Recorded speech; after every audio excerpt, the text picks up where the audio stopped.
नमस्कार प्यारे विद्यार्थियों, कैसे हैं आप सभी। उम्मीद करता हूं कि आप सभी बहुत अच्छे होंगे। बच्चों, पिछली लेक्चर में हमने क्लास 10th मैथमेटिक्स की एक्सरसाइज 8.1 के स्टार्टिंग का 4 क्वेश्चन सॉल्व कर लिए थे। और हाँ, मैंने आप लोगों को 5वां क्वेश्चन होमवर्क के रूप में दिया था। तो मुझे उम्मीद है कि आप लोग 5वां क्वेश्चन सॉल्व करके आए होंगे। और हाँ, जो बच्चे 5वां क्वेश्चन सॉल्व करके नहीं आए हैं, उन लोगों के लिए मैं सबसे पहले इस लेक्चर में 5वां क्वेश्चन को सॉल्व करूंगा। उसके बाद जितने भी प्रश्न बचे हैं उनको भी सॉल्व करेंगे। ओके, तो चलिए आज के इस लेक्चर को शुरू करते हैं। तो बताइए 5वां क्वेश्चन क्या है। 5वां क्वेश्चन है सेक थीटा बराबर 13/12 हो तो अन्य सभी त्रिकोणमितीय अनुपात परिकलित कीजिए। तो बताइए कुल कितने त्रिकोणमितीय अनुपात है। तो आप लोग जवाब दीजिएगा सर कुल 6 त्रिकोणमितीय अनुपात है, कुल 6 ट्राइगोनोमेट्रिक फंक्शंस हैं, अर्थात रेशियोज है। तो उनमें से सेक थीटा का वैल्यू दिया हुआ है और हम लोगों से अन्य सभी त्रिकोणमितीय अनुपातों का वैल्यू निकालने के लिए कहा गया है। ओके, तो चलिए फटाफट 5वें क्वेश्चन को सॉल्व करते हैं।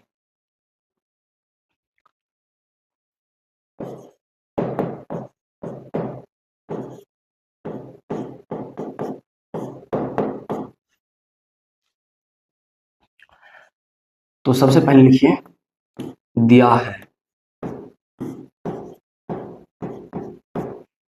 बताइए क्या दिया है। तो कहिएगा सर सेक थीटा बराबर 13/12 दिया है। Sec theta is equal to 13/12 दिया हुआ है। ओके, लिखिए चूंकि सेक थीटा बराबर क्या होता है, कर्ण बटे आधार होता है। क्योंकि सेक थीटा जो है कॉस थीटा का रेसिप्रोकल है। सेक थीटा जो है कॉस थीटा का व्युत्क्रम है। और कॉस थीटा बराबर क्या होता है, तो कहिएगा सर कॉस थीटा बराबर होता है आधार बटे कर्ण। तो इसलिए सेक थीटा बराबर क्या हो जाएगा, कर्ण बटे आधार। लिखिए चूंकि सेक थीटा बराबर कर्ण बटे आधार होता है, तो बताइए सेक थीटा का वैल्यू कितना है। तो कहेगा सर सेक थीटा के बराबर में 13/12 लिखा हुआ है। तो हम लोग क्या करेंगे ना, हम लोग यहाँ सेक थीटा के स्थान पर, सेक थीटा की जगह पर 13/12 लिख देंगे। ओके, तो सेक थीटा के स्थान पर 13/12 लिख दीजिए, बराबर के स्थान पर बराबर और कर्ण के स्थान पर कर्ण तथा आधार के स्थान पर आधार। ओके, क्योंकि कर्ण के सामने सामने 13 है, कर्ण के सामने 13 है और आधार के सामने 12 है। तो इसलिए कर्ण बराबर 13 हो जाएगा तथा आधार बराबर 12 हो जाएगा। ओके, तो इसलिए कर्ण बराबर क्या हो जाएगा, कहिएगा सर कर्ण के सामने सामने 13 है, इसलिए कर्ण बराबर 13 हो जाएगा तथा आधार के सामने 12 है, इसलिए आधार बराबर 12 हो जाएगा। ओके, अब क्योंकि हम लोगों को साइन कॉस टैन कॉसेक इन सभी का वैल्यू निकालना है, तो बताइए साइन थीटा बराबर क्या होता है। तो आप लोग कहिएगा सर साइन थीटा बराबर लंब बटे कर्ण होता है।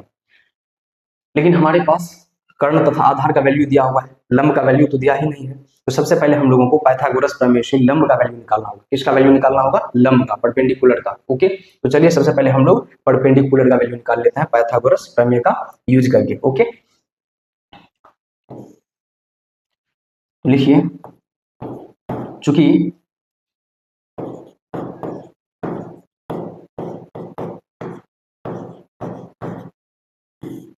पाइथागोरस प्रमेय से, पाइथागोरस प्रमेय से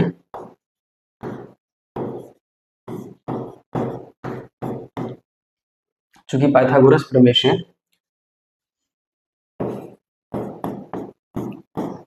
कर्ण का होल टू दी पावर 2 बराबर क्या होता है, तो कहिएगा कर्ण का होल टू दी पावर 2 बराबर होता है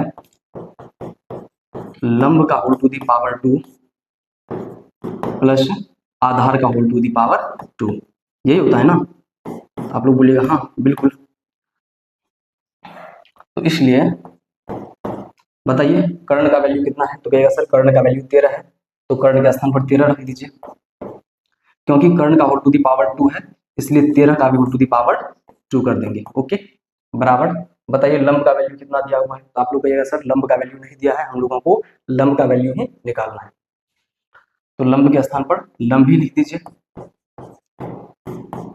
तो लिख दीजिए लंब का whole to the power 2 plus बताइए आधार का मान कितना है, तो कहेगा सर आधार की लंबाई 12 है, तो इसलिए आधार के स्थान पर 12 लिख दीजिए। ओके, और आधार का होल टू दी पावर 2 है, इसलिए इसका भी होल टू दी पावर 2 कर देता है।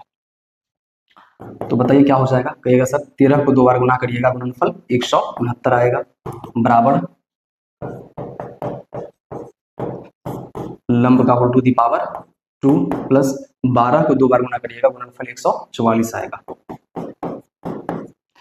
क्योंकि बराबर की दाईं ओर 144 जो है वो प्लस में है, जब 144 को बराबर की बाईं ओर लाइएगा तो माइनस में आ जाएगा। ओके, तो इसलिए 169, अब 144 को बराबर के बाईं ओर लेकर के आ रहे हैं, 144 माइनस में आ जाएगा, तो माइनस 144 बराबर लंब का होल टू दी पावर 2 हो जाएगा। ओके, तो जब 169 में से 144 को लेस करिएगा तो डिफरेंस 25 आएगा। कितना आएगा? 25 आएगा। 9 में से 4 को लेस करिएगा 5 आएगा डिफरेंस, 16 में से 14 को लेस करिएगा 2 आएगा डिफरेंस। ओके,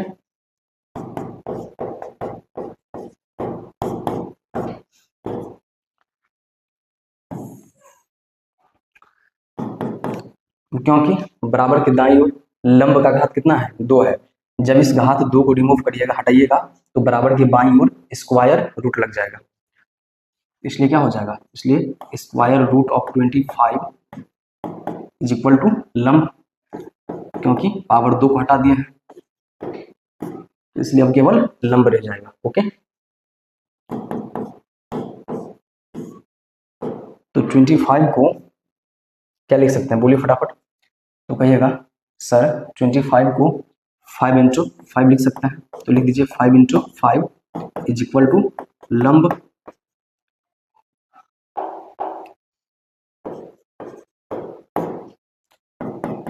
अब क्योंकि स्क्वायर रूट के करनी में, स्क्वायर रूट के शर्ट में कितना होता है? 2 होता है, इस करनी में कितना है? 2 है, तो इसलिए इन दो 5 में से एक 5 रूट के बाहर आ जाएगा। ओके,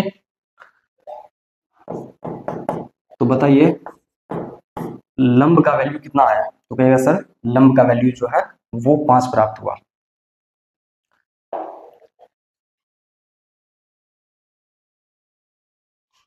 तो यहां पर लिख दीजिए, इसलिए लंब बराबर 5। ओके, तो हम लोग पाइथागोरस प्रमेय का यूज करके लंब का वैल्यू निकाल लिया है। अब हम लोग फटाफट sine, cos, cosec, cot, tan इन सभी का वैल्यू निकालेंगे। ओके, तो आप लोग फटाफट इसका स्क्रीनशॉट ले लीजिए।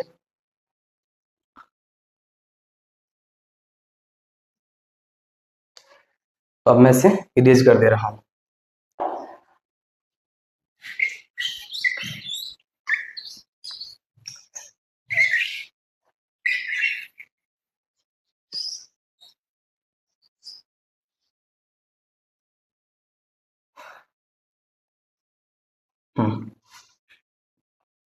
तो सबसे पहले साइन थीटा का वैल्यू निकालते हैं। तो लिखिए, चूंकि साइन थीटा बराबर लंब बटे कर्ण होता है, साइन थीटा बराबर क्या होता है? लंब बटे कर्ण। तो इसलिए साइन थीटा बराबर क्या हो जाएगा? तो बताइए लंब का वैल्यू कितना आया? तो कहेगा सर लंब का वैल्यू 5 आया था, इसलिए लंब के स्थान पर 5 रख दीजिए, बटे कर्ण का वैल्यू कितना है? तो कहेगा सर कर्ण का वैल्यू 13 है, इसलिए कर्ण के स्थान पर 13 लिख दीजिए। ओके, तो बताइए साइन थीटा का मान कितना आ गया? तो कहिएगा सर साइन थीटा का मान 5/13 आया। ओके, अब हम लोग फटाफट कॉस थीटा का मान निकाल लेते हैं। तो बताइए कॉस थीटा बराबर क्या होता है? तो कहिएगा क्योंकि कॉस थीटा जो है वो सेक थीटा का रेसिप्रोकल है, कॉस थीटा जो है ना सेक थीटा का व्युत्क्रम है, इसलिए कॉस थीटा बराबर हम लोग चाहें तो 1/सेक थीटा लिख सकते हैं। कॉस थीटा बराबर 1/सेक थीटा लिख सकते हैं। तो इसलिए इसलिए cos theta is equal to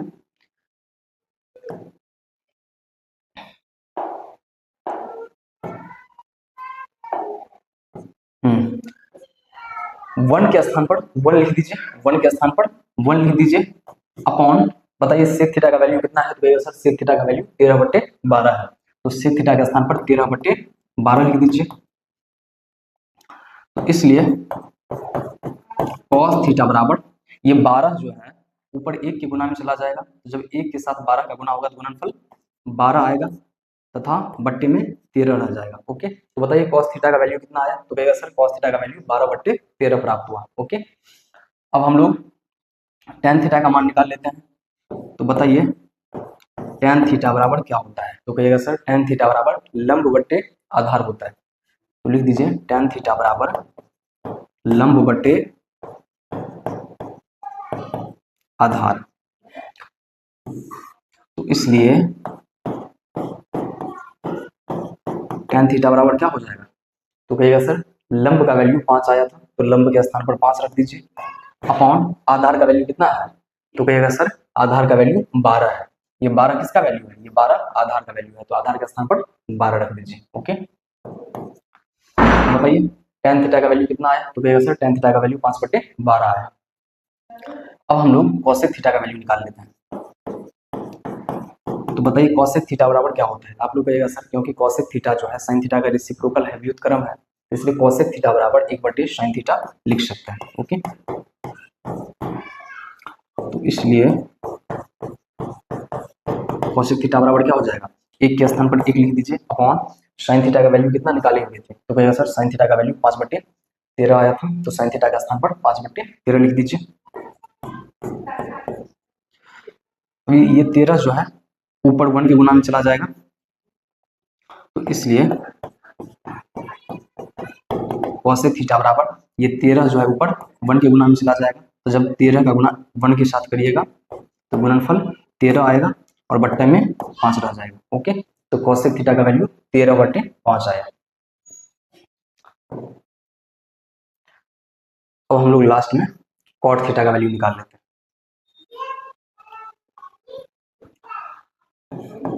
तो बताइए cot थीटा बराबर क्या होता है, तो कहिएगा सर cot थीटा जो है tan थीटा का रेसिप्रोकल है, इसलिए cot थीटा बराबर 1/tan थीटा लिख सकते हैं।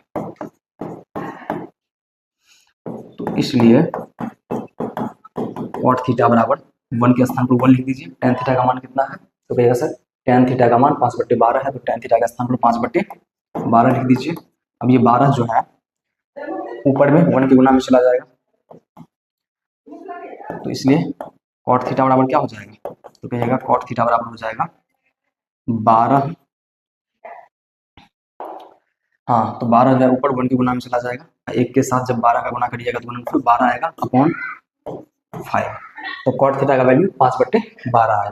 ओके, तो आप लोग फटाफट इसका स्क्रीनशॉट ले लीजिए और मुझे आशा है कि आप लोगों को समझ में आ गया होगा कि 5वां क्वेश्चन कैसे सॉल्व किया जा सकता है।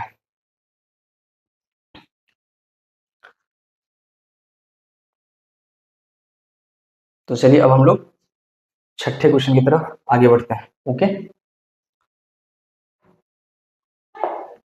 तो बताइए 6ठा प्रश्न क्या है, 6th क्वेश्चन क्या है,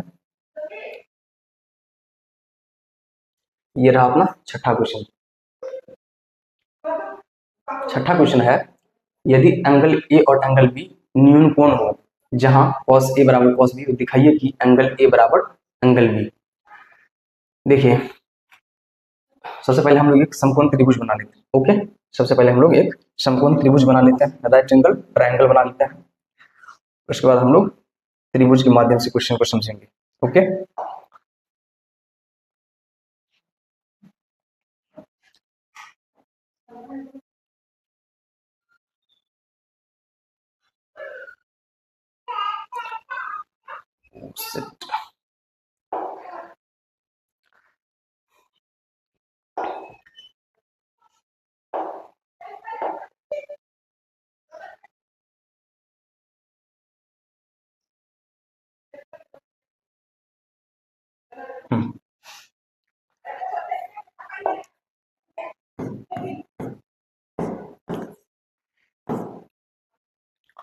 तो बताइए एबीसी क्या है, तो कहिएगा सर एबीसी एक समकोण त्रिभुज है। ओके, अब प्रश्न में कहा गया है कि समकोण त्रिभुज एबीसी में, समकोण त्रिभुज राइट एंगल ट्रायंगल एबीसी में एंगल ए तथा एंगल बी, इसको कोण बी करना होगा। ओके, तो इसको कोण सी कर देते हैं, इसको कोण सी कर देता है और यहां से सी हटा करके इसे कोण बी कर देते हैं। ओके, तो समझिए कहा गया है कि समकोण त्रिभुज एबीसी में कोण ए तथा कोण बी जो है न्यून कोण है, कोण ए तथा कोण बी जो है न्यून कोण है। तो बच्चों बताइए न्यून कोण क्या होता है? तो जिस कोण का मान 90 डिग्री से कम हो, जिस कोण का मान 90 डिग्री से कम हो उसे न्यून कोण कहते हैं। एक सेकेंड,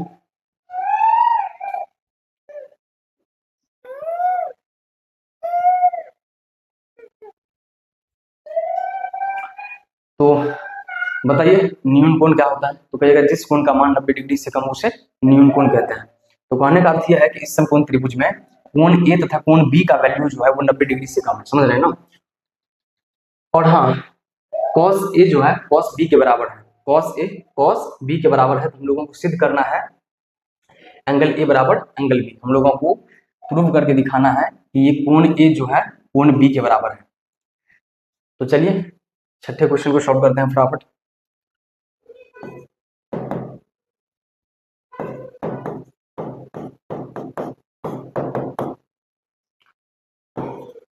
सबसे पहले लिखिए दिया है, तो बताइए क्या दिया है?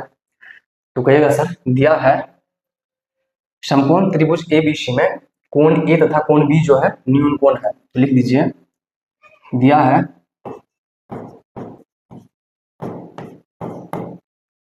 समकोण त्रिभुज एबीसी में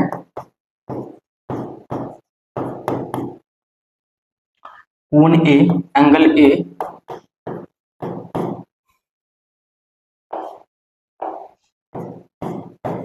तथा एंगल बी न्यून कोण है, मतलब इन दोनों एंगल्स का वैल्यू 90 डिग्री से कम है। समकोण त्रिभुज एबीसी में कोण ए तथा कोण बी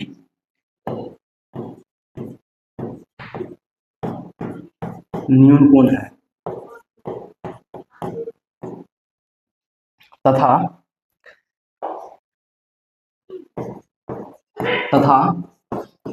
cos ए बराबर cos बी है, cos ए बराबर cos बी है। ओके, तो सबसे पहले क्या लिखना है? सबसे पहले लिखना है दिया है समकोण त्रिभुज एबीसी में एंगल ए तथा एंगल बी न्यून कोण है तथा cos ए बराबर cos बी। अब लिखिए चूंकि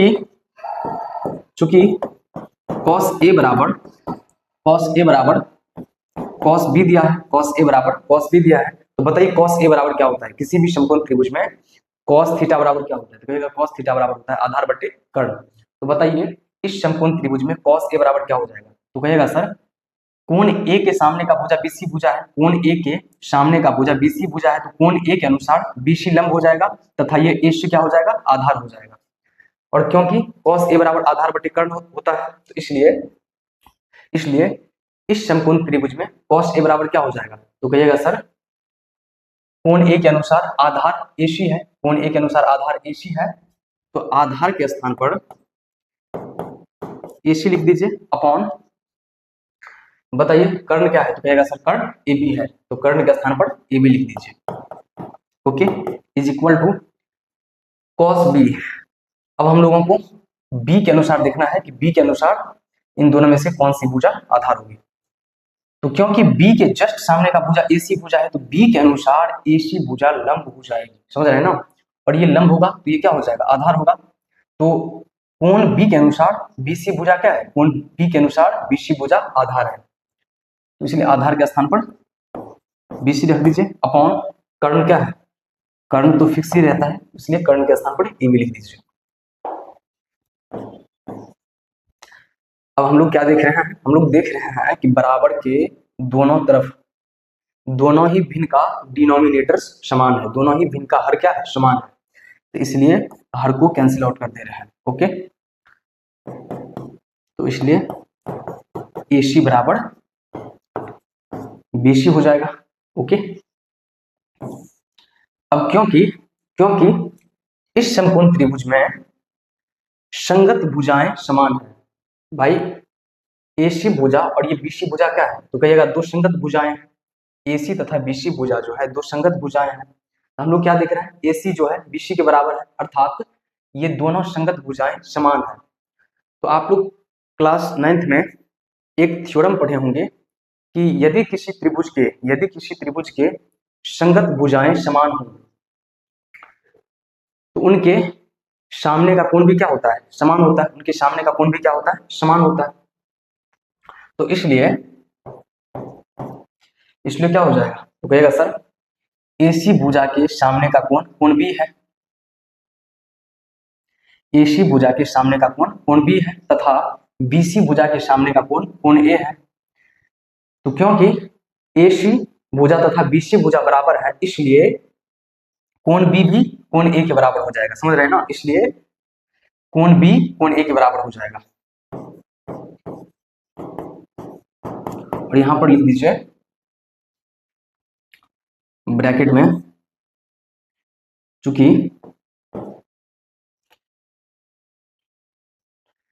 यहां पर 1 मिनट, चूंकि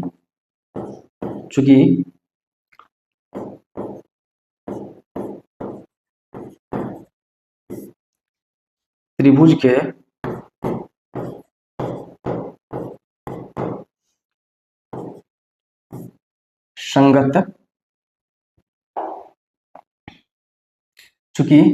के संगत भुजाएं समान है, संगत भुजाएं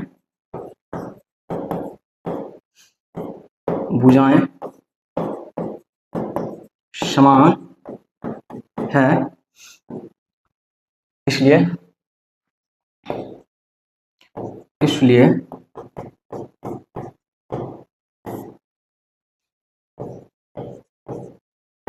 उनके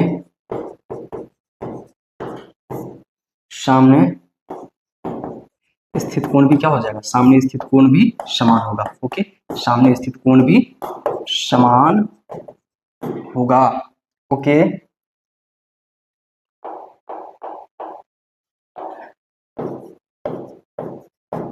समान होगा।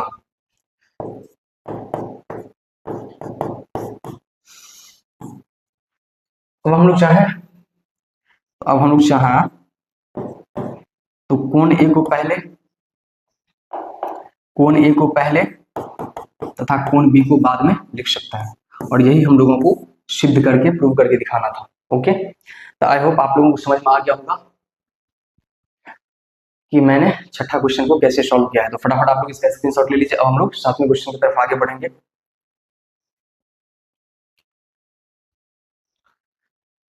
तो चलिए 7वें क्वेश्चन की तरफ आगे बढ़ते हैं। बताइए 7वां क्वेश्चन क्या है।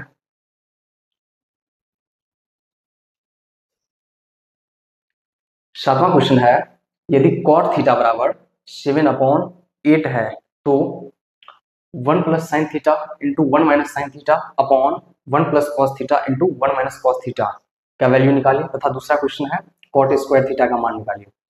cot थीटा का वैल्यू दिया हुआ है और हम लोगों से कहा गया है 1 + sin theta into 1 - sin theta upon 1 + cos theta into 1 - cos theta का वैल्यू निकालने के लिए, साथ ही साथ cot स्क्वायर थीटा का भी मान निकालने के लिए कहा गया। ओके, चलिए सॉल्व करते हैं 7वें क्वेश्चन को। तो सबसे पहले लिखिए दिया है। सबसे पहले क्या लिखना है, दिया है।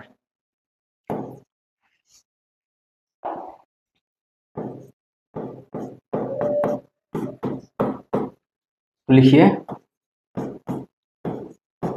दिया है। बताइए क्या दिया है, तो कहिएगा सर cot थीटा बराबर 7/8 दिया है। तो लिख दीजिए cot थीटा बराबर 7/8। ओके,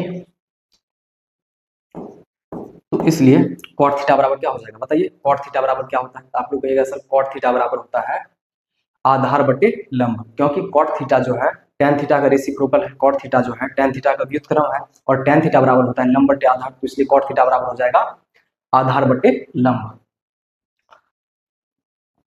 लिख दीजिए आधार बटे लंब is equal to 7/8। Cot theta बराबर होता है आधार बटे लंब, इसलिए कॉट थीटा के स्थान पर आधार बटे लंब दे दिया है, बराबर के स्थान पर बराबर दे दिया है, और 7/8 के स्थान पर 7/8 दे दिया, क्योंकि आधार के सामने सामने 7 है। आई होप आप लोगों को क्लियरली दिख रहा होगा कि आधार के सामने सामने क्या है, तो आपको कहिएगा सर 7 है, तथा लंब के सामने सामने क्या है, तो कहिएगा सर लंब के सामने सामने 8 है। तो क्योंकि आधार के सामने में 7 है, इसलिए आधार बराबर 7 हो जाएगा, समझ रहे हैं ना। तो इसलिए आधार बराबर क्या हो जाएगा 7, तथा लंब के सामने में क्या है, तो कहिएगा सर लंब के सामने में 8 है, तो इसलिए लंब बराबर क्या हो जाएगा, लंब बराबर 8 हो जाएगा। अब सबसे पहले हम लोग पाइथागोरस प्रमेय का यूज करके कर्ण का मान निकाल लेते हैं, क्योंकि हम लोगों को इस क्वेश्चन को सॉल्व करने के लिए साइन थीटा का वैल्यू चाहिए, समझ रहे हैं ना, साथ ही साथ कॉस थीटा का वैल्यू चाहिए। तो बताइए साइन थीटा बराबर क्या होता है, तो आप लोग कहिएगा सर साइन थीटा बराबर होता है लंब बटे कर्ण। अब हमारे पास आधार तथा लंब का वैल्यू तो है, लेकिन कर्ण का वैल्यू है ही नहीं, तो सबसे पहले हम लोगों को कर्ण का वैल्यू निकालना होगा पाइथागोरस प्रमेय से। ओके, तो लिखिए चूंकि पाइथागोरस प्रमेय से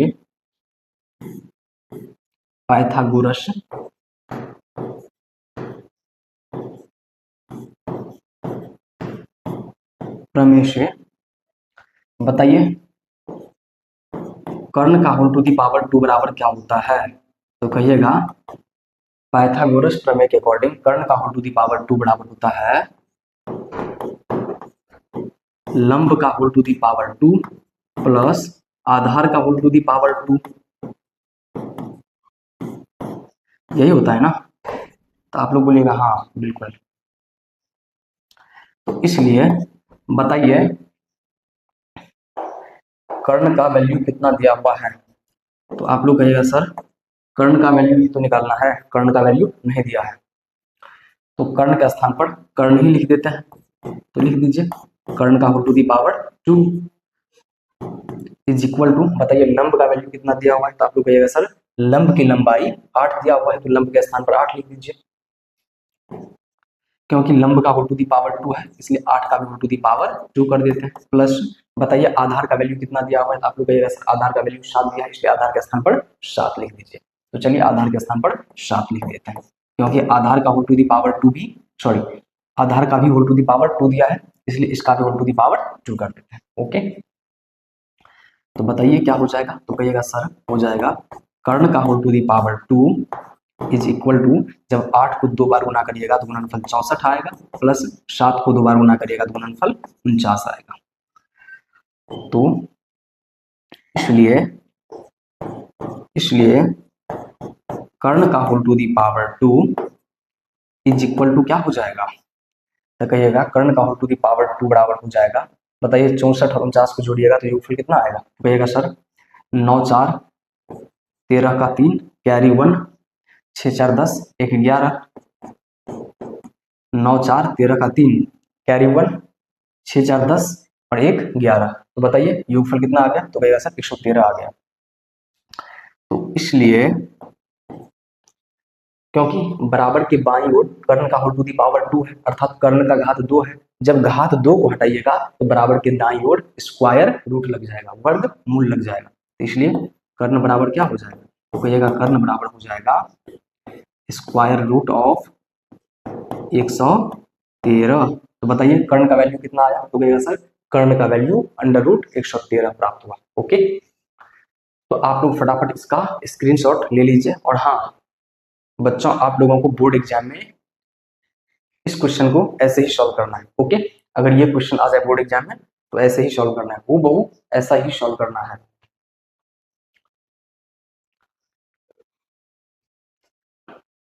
तो चलिए अब हम लोग सबसे पहले साइन थीटा कॉस थीटा का मान निकाल लेते हैं, उसके बाद इस क्वेश्चन को सॉल्व करेंगे। ओके, तो मैं इसे इरेज कर दे रहा हूं।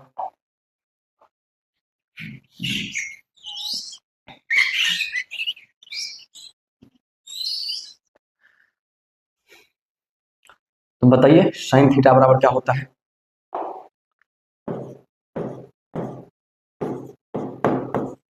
चूंकि साइन थीटा बराबर होता है लंब बटे कर्ण, तो इसलिए साइन थीटा बराबर हो जाएगा, बताइए लंब का वैल्यू कितना है, तो कहिएगा सर लंब का वैल्यू जो है ना, लंब का वैल्यू 8 है। लंब का वैल्यू कितना है? 8 है, तो इसलिए लंब के स्थान पर 8 रख दीजिए। तथा कर्ण का वैल्यू कितना है, तो कहिएगा सर कर्ण का वैल्यू अंडर रूट 113 है, इसलिए कर्ण के स्थान पर अंडर रूट 113 लिख दीजिए।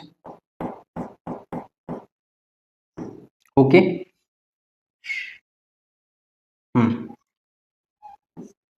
तो बताइए साइन थीटा का वैल्यू कितना आ गया, तो कहिएगा सर साइन थीटा का वैल्यू 8 बट्टे अंडर रूट 113 आया। ओके। अब हम लोग कॉस थीटा का वैल्यू निकाल लेते हैं।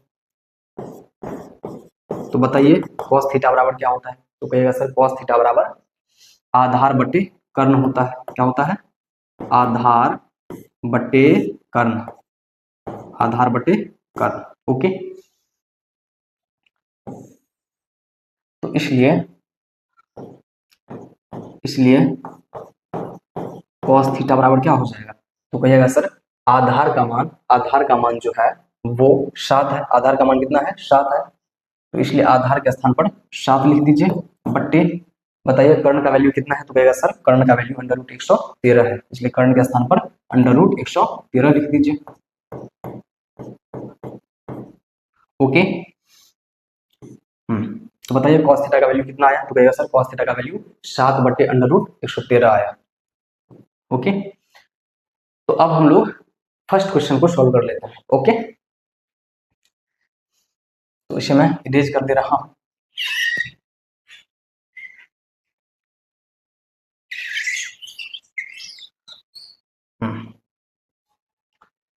तो बताइए पहला क्वेश्चन क्या है, तो कहिएगा 7वां का पहला क्वेश्चन है 1 plus sine theta, 1 plus sine theta into 1 minus sine theta upon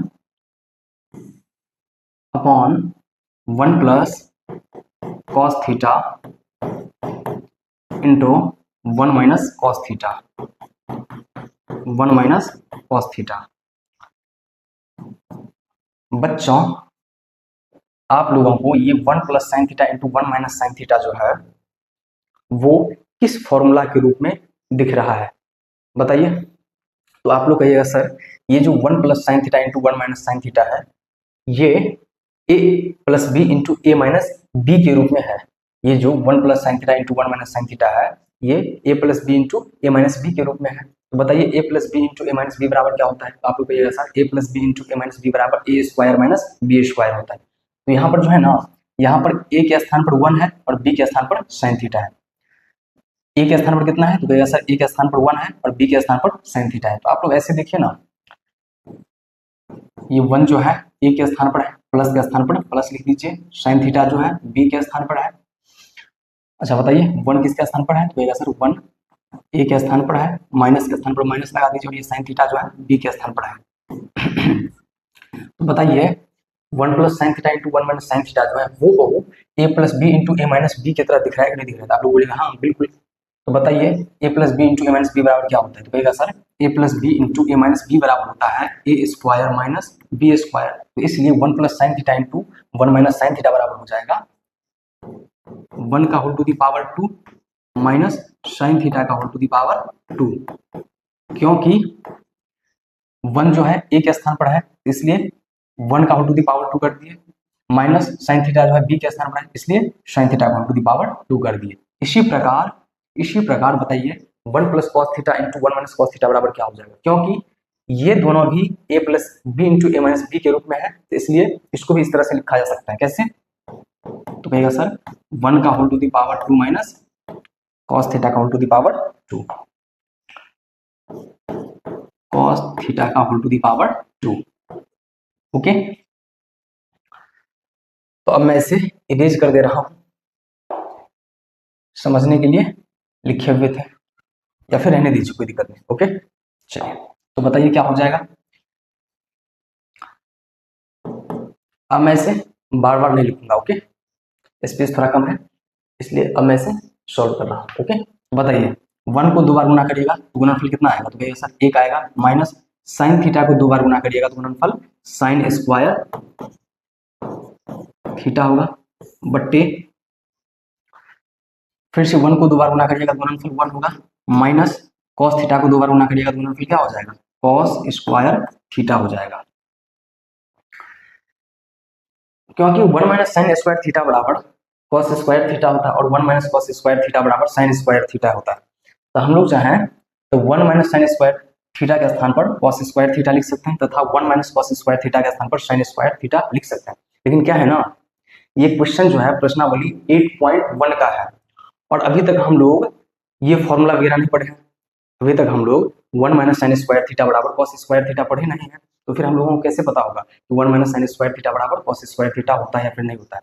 तो अभी हम लोग डायरेक्ट इस क्वेश्चन को सॉल्व कर रहे हैं, ओके, फॉर्मूला का यूज नहीं कर रहे हैं, समझ रहे हैं ना। जब हम लोग एक्सरसाइज 8.2 8.3 पढ़ लेंगे तो उसके बाद हम लोगों को ये फॉर्मूला पता चल जाएगा क्या होता है, फिर हम लोग इस क्वेश्चन को फॉर्मूला के यूज से भी आसानी से सॉल्व कर सकते हैं। ओके, तो चलिए अभी मैं इसे डायरेक्ट ही सॉल्व कर रहा हूँ। ओके, तो बताइए क्या हो जाएगा, तो कहिएगा सर बराबर के स्थान पर बराबर दे दीजिए, 1 के स्थान पर 1 दे दीजिए, माइनस के स्थान पर माइनस दे दीजिए। अब बताइए साइन थीटा का वैल्यू कितना है, तो कहिएगा सर साइन थीटा का वैल्यू है 8/√113, तो साइन थीटा के स्थान पर लिख दीजिए 8/√113। ओके, अब यहां पर साइन थीटा का होल टू दी पावर 2 है तो यहां भी इसका होल टू दी पावर 2 कर देंगे। ओके, अपॉन फिर से 1 के स्थान पर 1 लिख दीजिए, माइनस के स्थान पर माइनस। बताइए कॉस थीटा का वैल्यू कितना है, तो कहेगा सर कॉस थीटा का वैल्यू 7/√113 है, तो कॉस थीटा का स्थान पर 7/√113 लिख दीजिए, कॉस थीटा का स्थान पर 7/√113 लिख दिया। ओके, और हाँ यहाँ पर कॉस का पावर 2 है, इसका होल टू दी पावर 2 कर देते हैं। ओके, चलिए तो बताइए क्या हो जाएगा, तो कहिएगा सर बराबर के स्थान पर बराबर दीजिए, 1 के बट्टे में 1 लगा दीजिए, 1 के बट्टे में 1 लगा दीजिए, माइनस के स्थान पर माइनस दे दीजिए, और हाँ 8 को 2 बार गुना करिएगा तो गुणनफल 64 आएगा, बट्टे √113 को 2 बार गुना करिएगा तो गुणनफल 113 आएगा। ओके, बट्टे फिर से इस 1 के बट्टा में 1 लगा दीजिए, माइनस के स्थान पर माइनस दे दीजिए, और हाँ 7 को 2 बार गुना करिएगा तो गुणनफल 49 आएगा, अपॉन √113 को 2 बार गुना करिएगा तो गुणनफल 113 आएगा। ओके,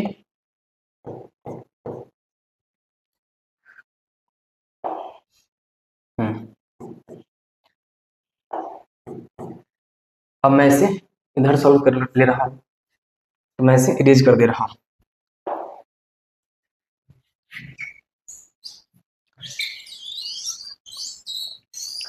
तो बताइए क्या हो जाएगा, तो कहिएगा सर बताइए 1 और 113 का एलसीएम कितना आ जाएगा, तो आप लोग कहिएगा सर 1 और 113 का एलसीएम 113 होगा, 1 तथा 113 का लिस्ट कॉमन मल्टीपल कितना आया, 113 आया। अब इस 1 से 113 में भाग दीजिए, भागफल कितना आएगा, 113 आएगा, और जब भागफल 113 को इस 1 से गुना करिएगा तो गुणनफल 113 आएगा। यहाँ पर माइनस है ना, तो यहाँ भी माइनस दे दीजिए। अब क्या करना है, अब इस 113 से इस 113 में भाग देना है, तो भागफल कितना आएगा, 1 आएगा, और उस भागफल 1 को इस 64 से गुना कर दीजिए, तो बताइए गुणनफल कितना आएगा, तो कहेगा सर गुणनफल 64 आएगा।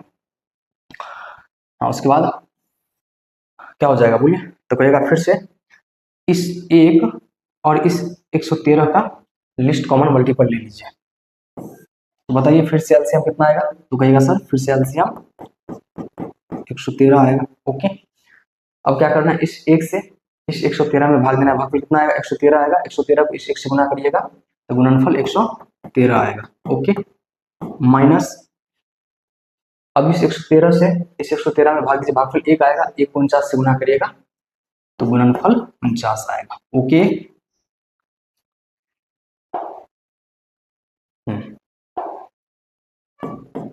तो बताइए क्या हो जाएगा।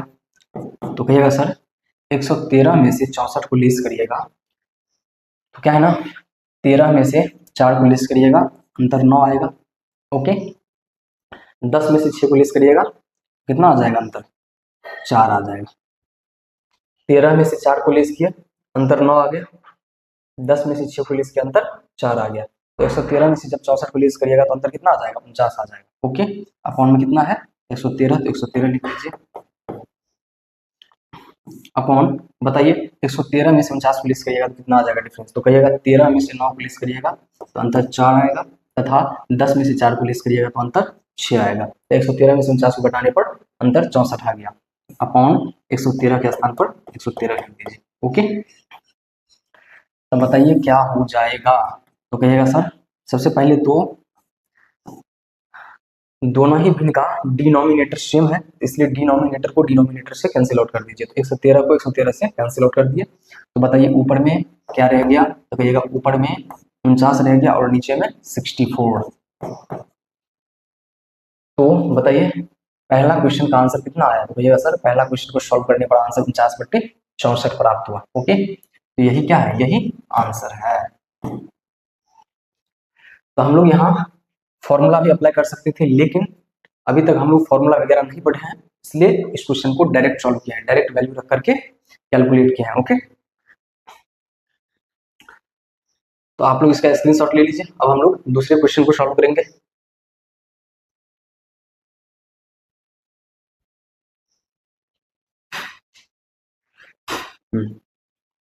तो मैं इसे इरेज कर दे रहा हूं।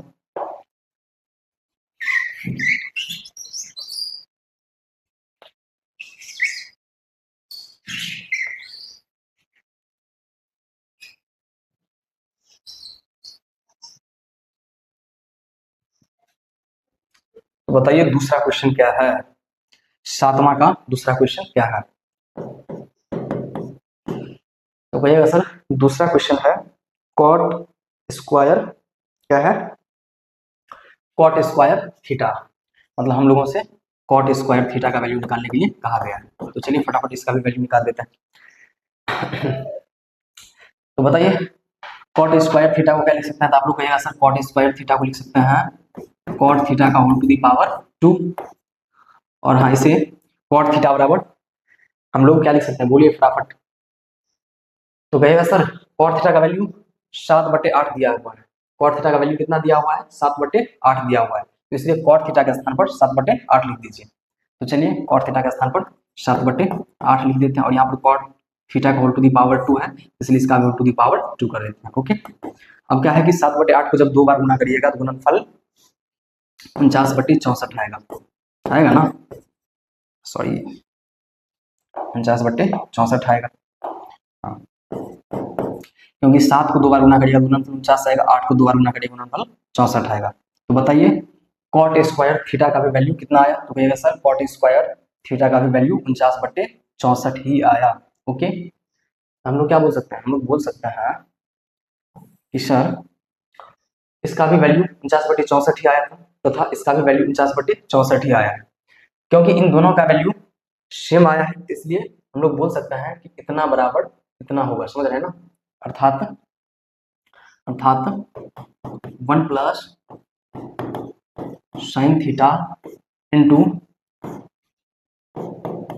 1 माइनस साइन थीटा अपॉन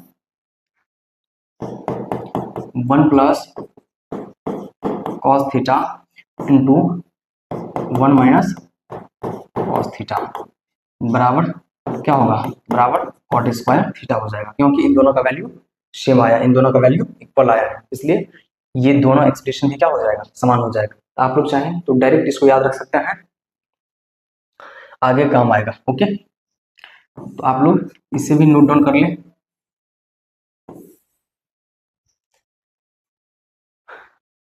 तो आप लोग स्क्रीनशॉट ले लीजिए। अब हम लोग 8वें क्वेश्चन की तरफ आगे बढ़ेंगे।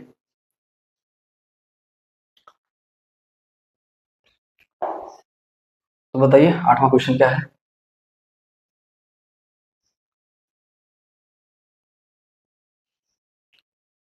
8वां क्वेश्चन है 3 cot a बराबर 4। तो जांच कीजिए कि 1 माइनस टेन स्क्वायर ए अपॉन 1 प्लस टेन स्क्वायर ए बराबर कॉस स्क्वायर ए माइनस साइन स्क्वायर ए है या नहीं है। ओके, तो सबसे पहले जो दिया है उसको लिखिए।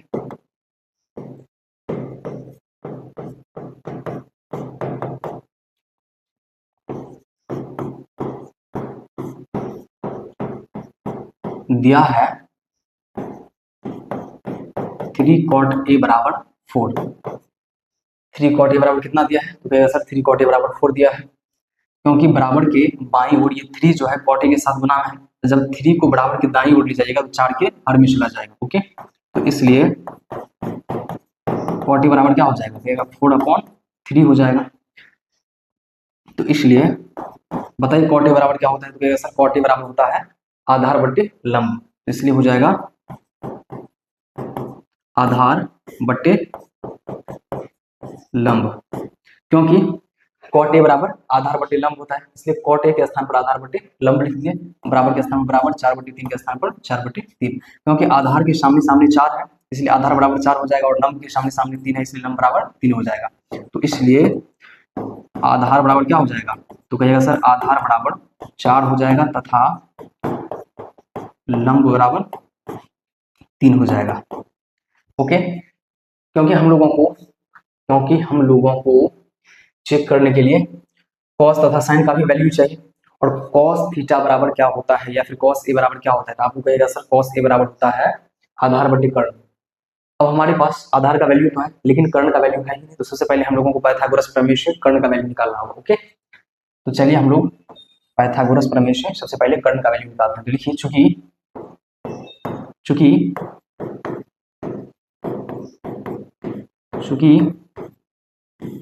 पाइथागोरस प्रमेय से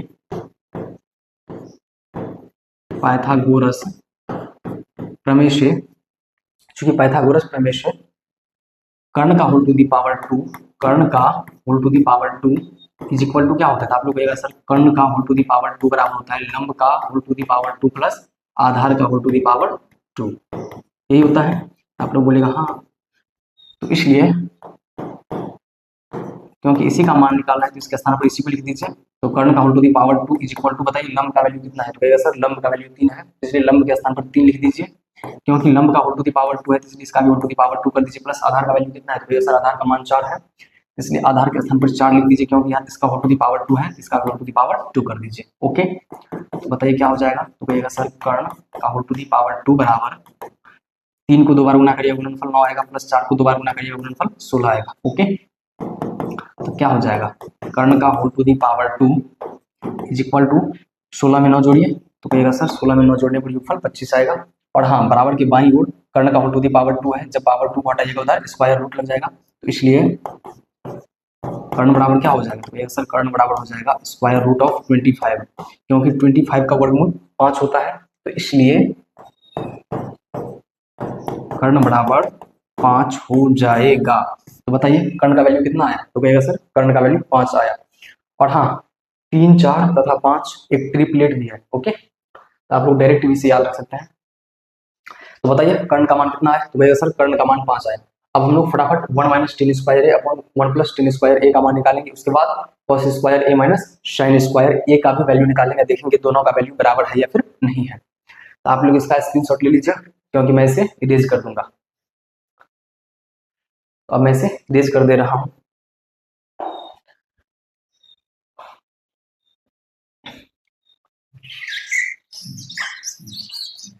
और हाँ बोर्ड एग्जाम में क्वेश्चन को इसी तरह से सॉल्व करना है। ओके,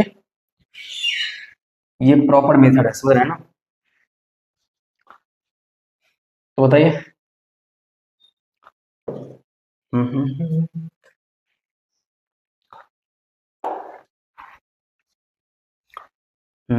इसलिए 1 माइनस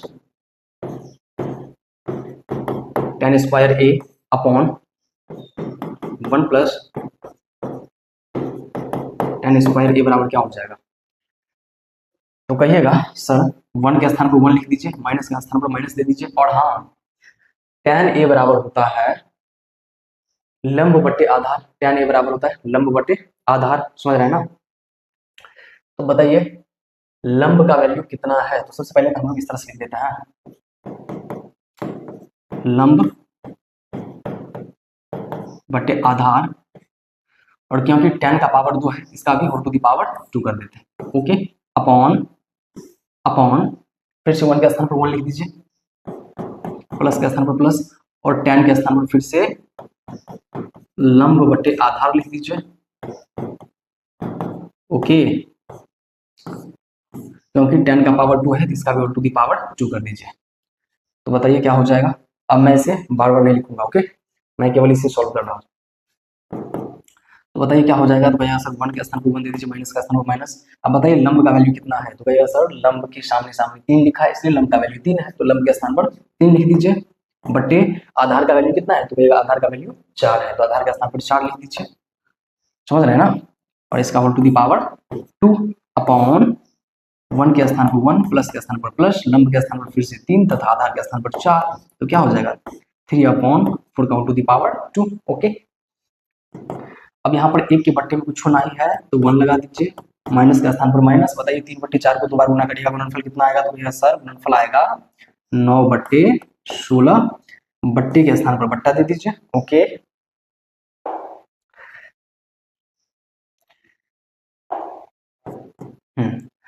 और फिर से नीचे में 1 के बट्टे में कुछ होना ही है तो 1 दे दीजिए, प्लस के स्थान पर प्लस दे दीजिए, 3/4 को 2 बार गुना करिएगा तो 9/16 फिर से हो जाएगा, समझ रहे हैं ना। अब मैं इसे इरेज कर दे रहा हूं।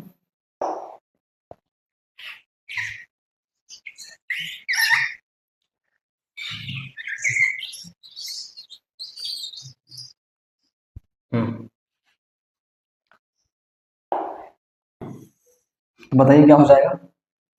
तो कहिएगा सर 1 और 16 का एलसीएम 16 आएगा, तो 1 और 16 का लिस्ट कॉमन मल्टीपल ले लीजिए, कितना आएगा 16 आएगा।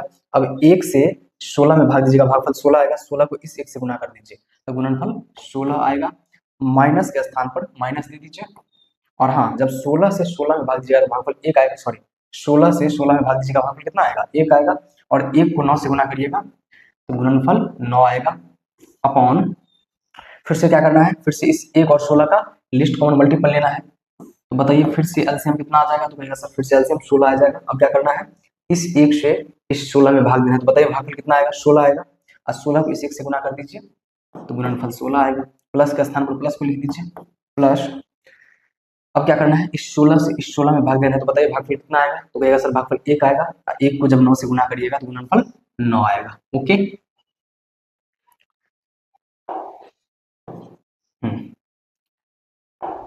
भाई तुम यहाँ से हट जाओ और यहाँ पर लग जाओ।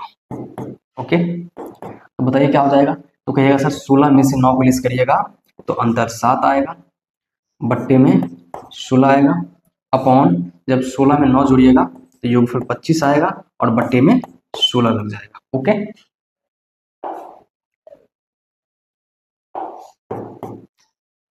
तो बताइए क्या होगा। तो कहिएगा सर दोनों फ्रैक्शंस का, दोनों भिन्न का डिनोमिनेटर्स सेम है, हर समान है, तो सबसे पहले तो हर को कैंसिल आउट कर दीजिए। ओके, तो बताइए क्या आ जाएगा। तो कहिएगा सर आ जाएगा 7/25। तो 1 माइनस टेन स्क्वायर ए अपॉन 1 प्लस टेन स्क्वायर ए का वैल्यू अल्टीमेटली कितना आया। तो कहिएगा सर 1 माइनस टेन स्क्वायर ए अपॉन 1 प्लस टेन स्क्वायर ए का वैल्यू 7/25 प्राप्त हुआ। अब हम लोग कॉस स्क्वायर ए माइनस साइन स्क्वायर ए का वैल्यू निकालते हैं और देखेंगे दोनों का वैल्यू सेम है या फिर नहीं है। ओके, तो आप लोग इसका स्क्रीनशॉट ले लीजिए। अब मैं इसे इरेज कर दे रहा हूं क्योंकि मुझे चाहिए स्पेस। ओके,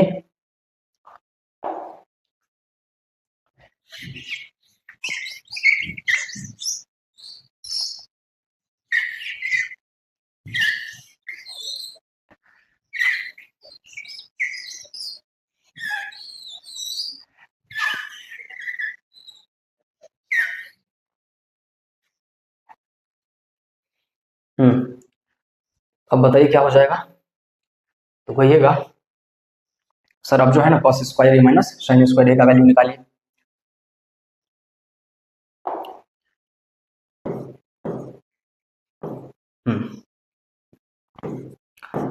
कॉस स्क्वायर ए माइनस साइन स्क्वायर ए। तो बताइए कॉस ए बराबर क्या होता है? आप लोग कहिएगा सर कॉस ए बराबर आधार बटे कर्ण होता है, तो लिख दीजिए इसलिए, या फिर ऐसे लिखिए ना।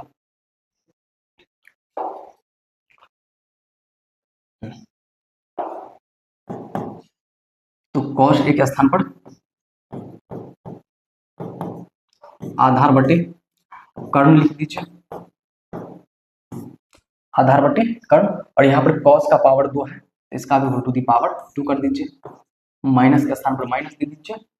बताइए साइन ए बराबर क्या होता है? तो सर साइन ए बराबर लंब बटे कर्ण होता है, तो साइन ए के स्थान पर लंब बटे कर्ण लिख दीजिए, क्योंकि साइन का पावर 2 है इसलिए इसका भी रूट टू दी पावर 2 कर देते हैं। ओके चलिए, अब मैं केवल इसको सॉल्व कर रहा हूं। ओके तो बताइए आधार का वैल्यू कितना है? आधार का वैल्यू कितना है? तो कहिएगा सर आधार का वैल्यू 4 है और लंब का वैल्यू 3 है। यहां से कॉट ए बराबर क्या आ जाएगा? तो कहिएगा कॉट ए बराबर 4/3 आ जाएगा। और हाँ कॉट ए बराबर क्या होता है? कॉट ए बराबर होता है आधार बटे लंब। क्या होता है? आधार बटे लंब।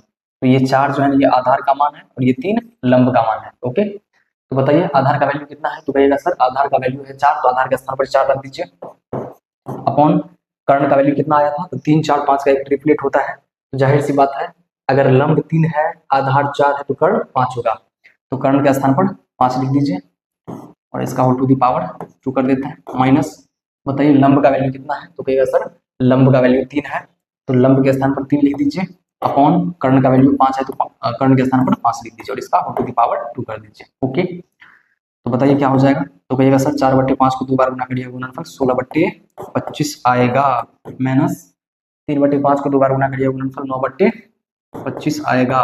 ओके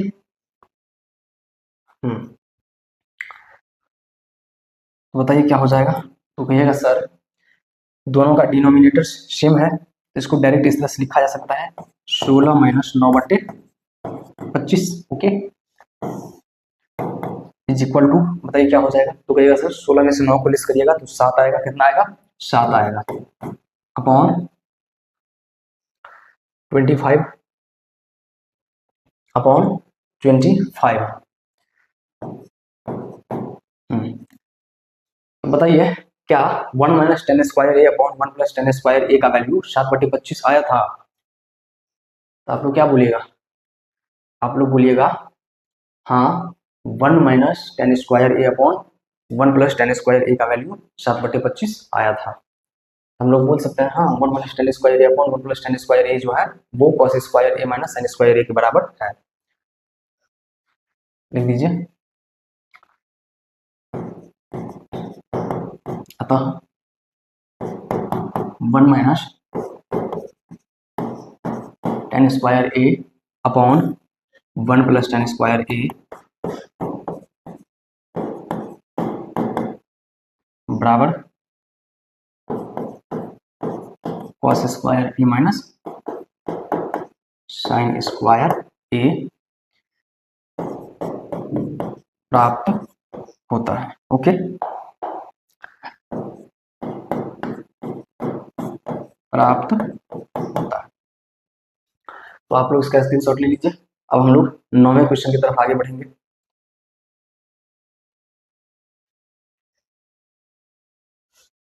तो बताइए 9वां क्वेश्चन क्या है?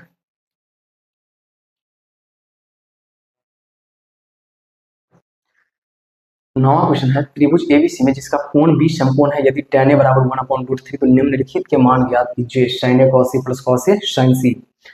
दूसरा क्वेश्चन है cos a cos c minus sin a sin c। चलिए फटाफट एक समकोण त्रिभुज एबीसी बनाते हैं।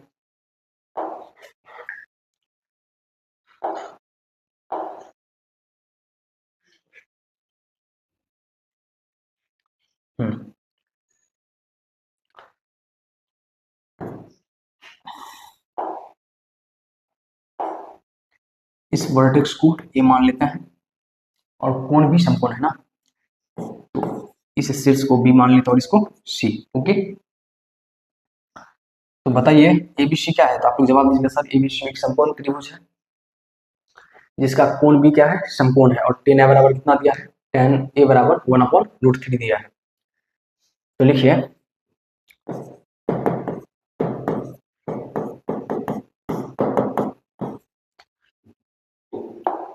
समकोण त्रिभुज एबीसी में, समकोण त्रिभुज एबीसी में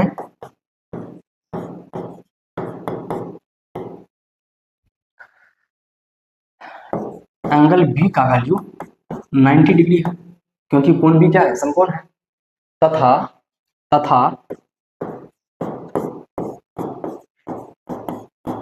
tan a is equal to 1/√3 है, 1/√3 है। ओके, समझ जाए। और हम लोगों से कहा गया है sin a cos c plus cos a sin c का वैल्यू निकालने के लिए, तथा cos a cos c minus sin a sin c का वैल्यू निकालने के लिए। चूंकि tan a बराबर 1/√3 दिया हुआ है, 1/√3 दिया है, इसलिए बताइए tan a बराबर क्या होता है। इस समकोण त्रिभुज एबीसी में कोण ए के जस्ट सामने का भुजा बीसी भुजा है, इसलिए कोण ए के अनुसार इस समकोण त्रिभुज का ये बीसी भुजा जो है वो लंब हो जाएगा। समझ रहे हैं ना। अब जाहिर सी बात है, अगर बीसी भुजा लंब होगा तो ये एबी भुजा क्या हो जाएगा, तो कहेगा सर एबी भुजा आधार हो जाएगा। तो बताइए tan a बराबर क्या होता है, tan a बराबर लंब बटे आधार होता है। अब क्योंकि कोण ए के अनुसार ये बीसी भुजा क्या है, लंब है, इसलिए लंब के स्थान पर लिख दीजिए बीसी अपॉन आधार के स्थान पर AB। ओके, क्योंकि कोण ए के अनुसार बीसी भुजा क्या है, लंब है, और AB क्या है, आधार है, इसलिए लंब के स्थान पर BC लिख दिया, आधार के स्थान पर AB लिख दिए, बराबर 1/√3। अब क्योंकि BC के सामने 1 है इसलिए BC बराबर 1 हो जाएगा, तथा AB के सामने √3 है इसलिए AB बराबर √3 हो जाएगा। तो इसलिए BC बराबर क्या हो जाएगा, BC बराबर 1 तथा AB बराबर √3 तथा AB बराबर √3।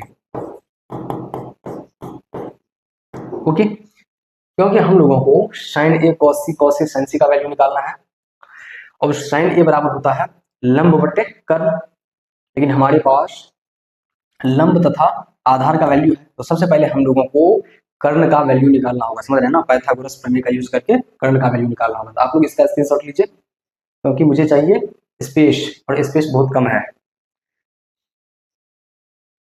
अब मैं इसे इरेज कर दे रहा हूं।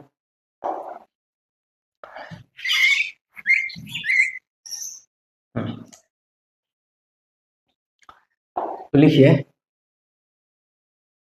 इसलिए पाइथागोरस प्रमेय से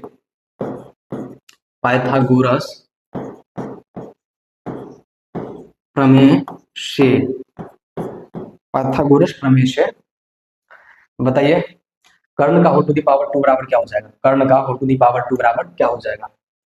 पाइथागोरस प्रमेय से समकोण त्रिभुज एबीसी में AC का होल टू दी पावर 2 बराबर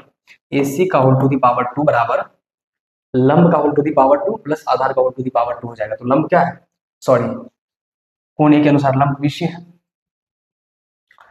तो आप लंब और आधार दोनों में से किसी को भी पहले किसी को भी बाद में लिख सकते हैं, कोई दिक्कत नहीं। तो बताइए क्या हो जाएगा, AC का होल टू दी पावर 2 बराबर हो जाएगा लंब का whole to the power 2 plus आधार का होल टू दी पावर 2। तो क्या है कि लंब और आधार में से किसी को भी पहले किसी को भी बाद में दिखाया सकता है, कोई दिक्कत नहीं। ओके, अब क्योंकि कर्ण का ही वैल्यू निकालना है तो इसलिए कर्ण के स्थान पर कर्ण को ही लिख देते हैं, अर्थात AC whole to the power 2 के स्थान पर AC whole to the power 2 को ही लिख देते हैं। इज इक्वल टू, बताइए BC का वैल्यू कितना है, तो कहेगा BC का वैल्यू 1 है, इसलिए BC का स्थान पर 1 लिख दीजिए। अब क्योंकि BC का होल टू दी पावर 2 है इसलिए इसका भी होल टू दी पावर 2 कर देंगे, प्लस AB का मान कितना है, कहेगा सर AB का मान √3 है, तो AB के स्थान पर √3 रख दीजिए। अब क्योंकि AB का होल टू दी पावर 2 है इसलिए इसका भी होल टू दी पावर 2 कर देते हैं। ओके, तो बताइए क्या हो जाएगा, तो कहेगा AC का whole to the power 2 is equal to 1 को 2 बार गुना करिएगा तो 1 आएगा, प्लस √3 को 2 टाइम्स मल्टीप्लाई करिएगा, गुणनफल 3 आएगा। समझ रहे हैं ना? तो क्या हो जाएगा, AC का whole to the power 2 is equal to 1 और 3 को जोड़ने पर योगफल 4 आएगा। ओके, तो बताइए क्या हो जाएगा। कहिएगा सर बराबर के बाईं ओर AC का होल टू दी पावर 2 है, जब इस पावर 2 को हटाइएगा तो बराबर के दाईं ओर स्क्वायर रूट लग जाएगा, तो इसलिए AC बराबर क्या हो जाएगा, AC बराबर स्क्वायर रूट ऑफ 4 हो जाएगा, इसलिए AC बराबर 2 हो जाएगा, क्योंकि 4 का वर्गमूल 2 होता है। ओके, तो बताइए कर्ण का वैल्यू कितना आ गया, तो सर कर्ण का वैल्यू 2 आ गया। समझ रहे हैं ना? चलिए अब हम लोग फटाफट sign A cos A sin C का मान निकालते हैं। ओके, तो इसे मैं इरेज कर दे रहा हूं, यहाँ पर ना लिख देता है। ओके, BC का लंबाई कितना है, तो सर BC की लंबाई 1 है, तो 1 लिख दीजिए। ओके, AB की लंबाई √3 है, तो √3 लिख दीजिए, तथा AC की लंबाई 2 है, तो 2 लिख दीजिए ताकि याद रहे। ओके, अब मैं इसे इरेज कर दे रहा हूं।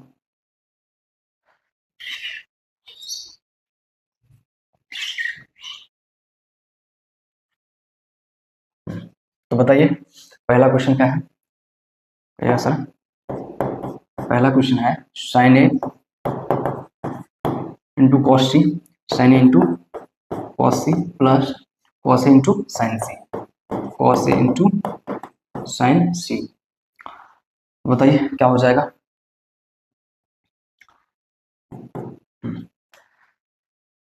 तो बताइए साइन ए बराबर क्या हो जाएगा, तो कहिएगा साइन ए बराबर लंब बटे कर्ण, क्योंकि ए के जस्ट सामने का भुजा BC है, तो BC क्या है, लंब है कोने के अनुसार। समझ रहे हैं ना? तो क्या हो जाएगा, लंब बटे कर्ण, तो लंब कोने के अनुसार लंब BC है, तो लंब के स्थान पर BC लिख दीजिए, तो BC अपॉन कर्ण क्या है, AC है, तो कर्ण के स्थान पर AC लिख दीजिए, इनटू कॉस सी बराबर क्या हो जाएगा, तो कॉस सी, अब हम लोगों को एंगल C के अनुसार देखना है, क्योंकि C के अनुसार ये AB क्या हो जाएगा, लंब हो जाएगा, क्योंकि C के जस्ट सामने का भुजा AB है, इसलिए C के अनुसार AB भुजा लंब हो जाएगा और ये BC भुजा आधार हो जाएगा। और बताइए cos C बराबर क्या होता है, तो कहिएगा cos C बराबर होता है आधार बटे कर्ण। तो बताइए C के अनुसार आधार क्या है, तो कहिएगा C के अनुसार आधार BC है, तो इसलिए आधार के स्थान पर BC लिख दीजिए, अपॉन कर्ण क्या है, कर्ण तो AC ही है, हाँ प्लस के स्थान पर प्लस दे दीजिए। ओके, अब cos A है, तो cos A बराबर आधार बटे कर्ण होता है, और कोण A के अनुसार आधार क्या है, कोण A के अनुसार आधार AB है, तो इसलिए आधार के स्थान पर AB लिख दीजिए, अपॉन कर्ण के स्थान पर फिर से AC लिख दीजिए, इनटू क्या है sin C। अब C के अनुसार लंब क्या है, AB है, और sin C बराबर होता है लंब बटे कर्ण, तो C के अनुसार लंब क्या है, AB है, तो इसलिए लंब के स्थान पर AB लिख दीजिए, अपॉन कर्ण के स्थान पर AC लिख दीजिए। ओके, तो आई होप आप लोगों को इतना समझ में आ गया होगा। अब बताइए BC को BC से मल्टीप्लाई करिएगा तो गुणनफल BC का होल टू दी पावर 2 हो जाएगा, गुणनफल BC का होल टू दी पावर 2 हो जाएगा, अपॉन AC को AC से मल्टीप्लाई करिएगा तो गुणनफल AC का होल टू दी पावर 2 हो जाएगा। ओके, प्लस AB को AB से गुणा करिएगा तो AB का होल टू दी पावर 2 हो जाएगा गुणनफल, अपॉन AC को AC से गुणा करिएगा तो गुणनफल AC का होल टू दी पावर 2 हो जाएगा। तो हम लोग क्या देख रहे हैं, हम लोग देख रहे हैं कि दोनों ही भिन्न का डिनोमिनेटर्स इक्वल है, दोनों ही भिन्न का डिनोमिनेटर्स इक्वल है, तो इसलिए हम लोग इसे डायरेक्ट इस तरह से लिख सकते हैं। कैसे, तो कहिएगा BC का whole to the power 2 plus AB का whole to the power 2 upon में AC का whole to the power 2। Okay, बोलिएगा हाँ। तो बताइए क्या हो जाएगा। अब न्यूमरेटर में क्या है, BC का whole to the power 2 plus AB का होल टू दी पावर 2। आइए समकोण त्रिभुज ABC में BC का whole to the power 2 plus AB का होल टू दी पावर 2। वैसे यहाँ पर देखिए ना, BC का whole to the power 2 plus AB का होल टू दी पावर 2 बराबर क्या है, तो कहिएगा सर BC का whole to the power 2 plus AB का होल टू दी पावर 2 बराबर AC का होल टू दी पावर 2 है। तो हम लोग BC की whole to the power 2 plus AB की होल टू दी यहाँ BC का whole to the power 2 plus AB की होल टू दी पावर 2 के स्थान पर AC का होल टू दी पावर 2 लिख सकते हैं। समझ रहे हैं ना, लिख दीजिए। इसके स्थान पर BC का whole to the power 2 plus AB का होल टू द पावर 2 के स्थान पर AC का होल टू द पावर 2 लिख दीजिए। ओके, क्योंकि अब ऐसे भी समझिए ना, त्रिभुज से भी समझ सकते हैं, क्योंकि कोण A के अनुसार BC क्या है, लंब है, AB क्या है, आधार है। तो पाइथागोरस प्रमेय से लंब का स्क्वायर प्लस आधार का स्क्वायर इसके स्क्वायर के बराबर होता है। तो कहिएगा सर लंब का स्क्वायर प्लस आधार का स्क्वायर जो है वो कर्ण के स्क्वायर के बराबर होता है। समझ रहे हैं ना? तो बताइए कोण A के अनुसार BC क्या है, लंब है, तो इसका होल टू द पावर 2 दिया है, तथा कोण A के अनुसार AB क्या है, आधार है, तो इसका भी होल टू द पावर 2 दिया है प्लस में। समझ रहे हैं ना? तो बताइए लंब का whole to the power 2 plus आधार का होल टू द पावर 2 बराबर क्या हो जाएगा? तो कहिएगा सर कर्ण का होल टू द पावर 2 हो जाएगा। तो कर्ण क्या है, AC है, इसलिए AC का होल टू द पावर 2 हो जाएगा। तो त्रिभुज से भी समझ सकते हैं और यहाँ से भी समझ सकते हैं। यहाँ भी BC का whole to the power 2 plus AB का होल टू द पावर 2 बराबर क्या दिया है, AC का होल टू द पावर 2 दिया है। ओके, अपॉन अपॉन AC का होल टू द पावर 2 है, AC का होल टू द पावर 2 दे दीजिए। ओके,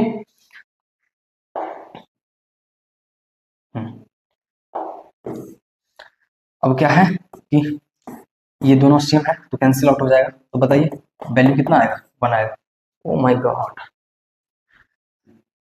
क्या है ना, वैल्यू रखने का तो जरूरत भी नहीं पड़ा भाई साहब, वैल्यू रखने का तो जरूरत भी नहीं पड़ा, डायरेक्ट ही मान कितना आ गया, 1 आ गया। ओके, तो हम लोग चाहें तो इसे इस तरह से भी सॉल्व कर सकते हैं। समझ रहे हैं ना?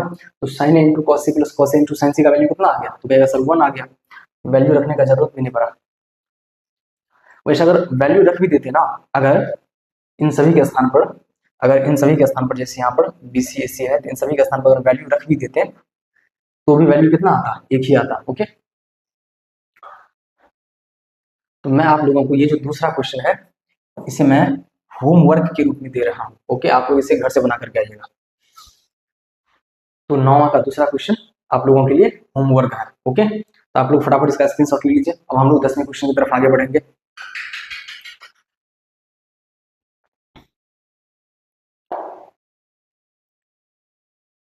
तो बताइए 10वां क्वेश्चन क्या है, पढ़िए फटाफट 10वां क्वेश्चन को। 10वां क्वेश्चन है त्रिभुज PQR में जिसका कोण Q समकोण है तथा PR प्लस QR बराबर 25 सेंटीमीटर और PQ is equal to 5 centimetre है, तो साइन P cos P तथा tan P का मान ज्ञात कीजिए। सबसे पहले हम लोग त्रिभुज PQR बना लेते हैं। ओके, शेप, सबसे पहले हम लोग त्रिभुज PQR बना लेते हैं।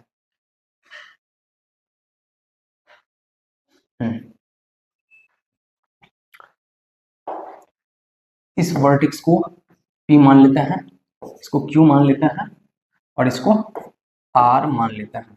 तो बताइए समकोण त्रिभुज PQR में कोण Q क्या है, समकोण है, अर्थात कोण Q का वैल्यू 90 डिग्री है। ओके, और PR प्लस QR बराबर कितना दिया है, 25 सेंटीमीटर दिया है। मतलब इन दोनों भुजाओं का योगफल कितना है, 25 सेंटीमीटर है, तथा PQ बराबर कितना है, PQ बराबर 5 सेंटीमीटर है। ओके, ये त्रिभुज जो है गलत बन गया, समझ रहे हैं ना? कोई दिक्कत नहीं, आप लोगों को समझना है। ओके, तो चलिए सॉल्व करते हैं 10वां क्वेश्चन को।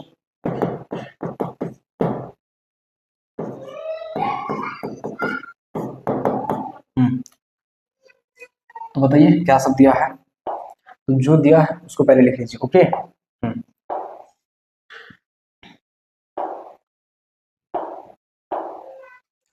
तो चलिए लिखते हैं। लिखिए दिया है समकोण, सबसे पहले तो लिख दीजिए समकोण त्रिभुज PQR में, समकोण त्रिभुज PQR में कोण Q is equal to 90 degree दिया है, एंगल Q का मान 90 डिग्री दिया है, अर्थात कोण Q समकोण है, तथा कॉमा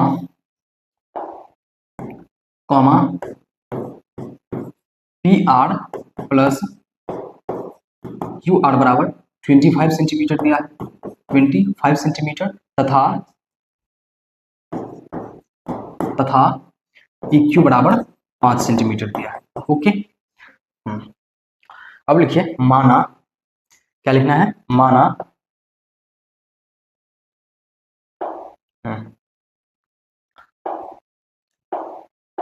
लिखिए माना माना क्यू आर बराबर, माना क्यू आर बराबर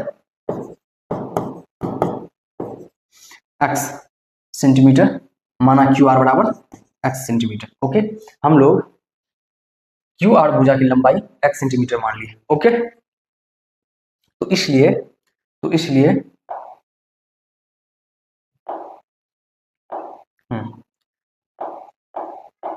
बताइए, इसलिए पी आर बराबर क्या हो जाएगा, पी आर बराबर क्या हो जाएगा, क्योंकि P R plus Q are बराबर 25 सेंटीमीटर दिया है, P R plus Q are बराबर 25 सेंटीमीटर दिया है, और क्यू आर की लंबाई कितना है, एक्स सेंटीमीटर, इसलिए पी आर बराबर क्या हो जाएगा, तो कहिएगा चूंकि चूंकि चूंकि P R plus Q are बराबर 25 सेंटीमीटर दिया है, तो इसलिए समझिए, इसलिए पी आर बराबर क्या हो जाएगा, तो कहिएगा पी आर बराबर हो जाएगा 25 सेंटीमीटर माइनस क्यू आर, तो इसलिए पी आर बराबर क्या हो जाएगा, तो कहेगा सर 25 के स्थान पर 25 लिख दीजिए, माइनस क्यू आर का वैल्यू कितना माने हैं, क्यू आर का वैल्यू एक्स सेंटीमीटर माने हैं, तो इसलिए क्यू आर के स्थान पर एक्स लिख देते हैं। ओके,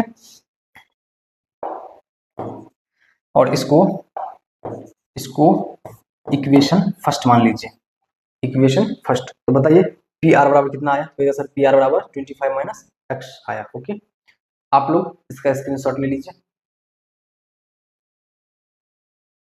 तो इस क्वेश्चन को ऐसे ही सॉल्व करना है। सबसे पहले लिखना है समकोण त्रिभुज पी क्यू आर में, बताइए समकोण त्रिभुज पी क्यू आर में एंगल क्यू का वैल्यू कितना दिया है, तो कहिएगा सर एंगल क्यू का मान 90 डिग्री दिया है तथा P R plus Q are बराबर 25 सेंटीमीटर दिया है, अर्थात इन दोनों भुजाओं का योगफल कितना दिया है, 25 सेंटीमीटर दिया है, और पी क्यू की लंबाई कितना दिया है, 5 सेंटीमीटर दिया है। तो हम लोग क्या किए, हम लोग क्यू आर भुजा की लंबाई एक्स सेंटीमीटर मान लिए, तो चूंकि P R plus Q are बराबर 25 सेंटीमीटर दिया है, इसलिए पी आर बराबर क्या हो जाएगा, बराबर के बाईं ओर ये क्यू आर प्लस में उधर जाएगा तो माइनस में जाएगा। ओके, इसलिए पी आर बराबर हो जाएगा 25 माइनस क्यू आर, इसलिए पी आर बराबर 25 के स्थान पर 25 माइनस के स्थान पर माइनस क्यू आर का वैल्यू कितना माने हुए हैं, तो सर क्यू आर का वैल्यू एक्स सेंटीमीटर माना है, इसलिए क्यू आर के स्थान पर एक्स रख दिए। ओके, इसको समीकरण फर्स्ट मान लिए। अब मैं इसे इरेज कर दे रहा हूं।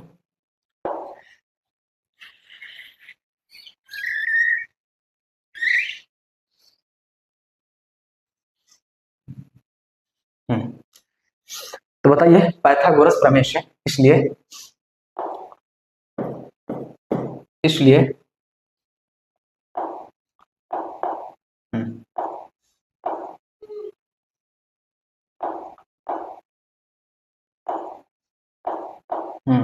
तो इसलिए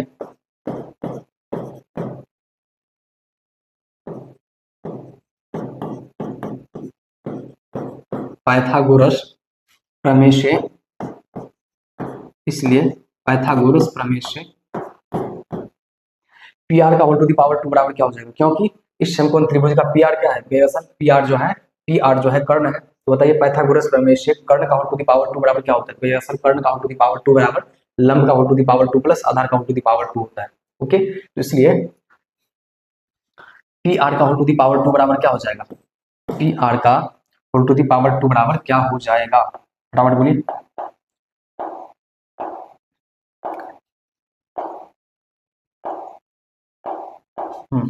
तो बताइए पी आर का होल टू दी पावर 2 बराबर क्या हो जाएगा, पी आर का होल टू दी पावर 2 बराबर हो जाएगा पी क्यू का whole to the power 2 plus Q R का whole to the power 2, P Q का whole to the power 2 plus Q R का होल टू दी पावर 2।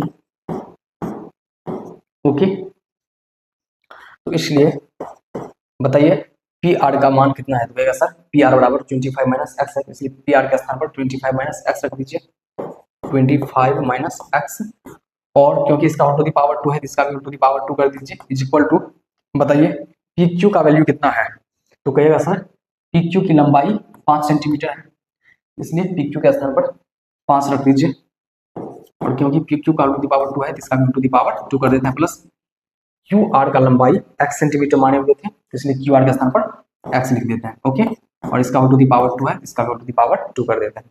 हम इसे इरेज कर दे रहा हूँ। तो बताइए क्या हो जाएगा। तो कहिएगा सर ये 25 माइनस एक्स का होल टू दी पावर 2 जो है a माइनस बी के होल टू दी पावर 2 के रूप में है। तो बताइए a माइनस बी का होल टू दी पावर 2 क्या होता है। तो कहिएगा सर a माइनस बी का होल टू दी पावर 2 बराबर होता है a square plus b square minus 2ab। तो इसलिए 25 माइनस एक्स का होल टू दी पावर 2 बराबर होगा 25 का होल टू दी पावर 2, क्योंकि 25 जो है एक स्थान पर है, प्लस x का होल टू दी पावर 2, क्योंकि x जो है वो b के स्थान पर है, माइनस 2ab। तो माइनस 2 इंटू a के स्थान पर 25 है, तो 25 इंटू b के स्थान पर x है, तो x। ओके, बराबर 5 को 2 बार गुना करिएगा तो 25 प्लस x को 2 बार गुना करिएगा तो x स्क्वायर। ओके, तो बताइए क्या हो जाएगा। 25 को 2 बार गुना करिएगा 625 प्लस हाँ x को 2 बार गुना करिएगा x स्क्वायर माइनस 25 को 2 से गुना करिएगा 50, 50 को x से गुना करिएगा तो 50x इज इक्वल टू कितना आएगा 25 प्लस x स्क्वायर हो जाएगा। ओके, अब क्या है ना बराबर के दोनों तरफ एक्स स्क्वायर सेम साइन में है, इक्वल साइन में है, प्लस साइन में है, तो दोनों को कैंसिल आउट कर दीजिए। तो एक्स स्क्वायर से एक्स स्क्वायर कैंसिल आउट हो गया। तो बताइए क्या रह गया। तो कहिएगा 625 माइनस का 50x is equal to 25। Okay, अब क्या है ना